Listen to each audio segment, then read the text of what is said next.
Os veciños de Santiago de Lampón celebrarán este xoves a festividade do San Mauro, unha das máis arraigadas e con maior tradición na parroquia boirense. A xornada comezará con eucaristías ás 9, 10 e 11 da mañá, que darán paso á misa solemne das 12 e á posterior procesión.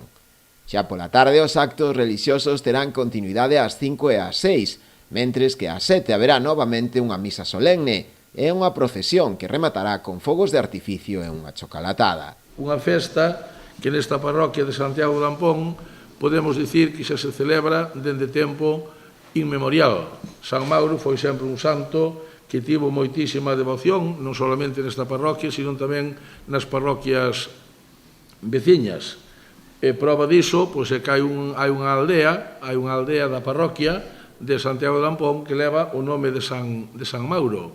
E antigamente, pois ali había tamén a capela de San Mauro, que hoxe en día, pois nese sitio, hai construída unha vivenda. Ademais da celebración relixiosa, a Asociación Cultural San Mauro celebrará o sábado unha xornada festiva, con alboradas e unha degustación gastronómica, con 300 racións de callos e empanada. Empezaremos pola mañán con unha misa, á 1 da tarde, e despois da misa teremos a procesión, se o tempo nos acompaña, e á volta temos a festa gastronómica dos callos e da empanada.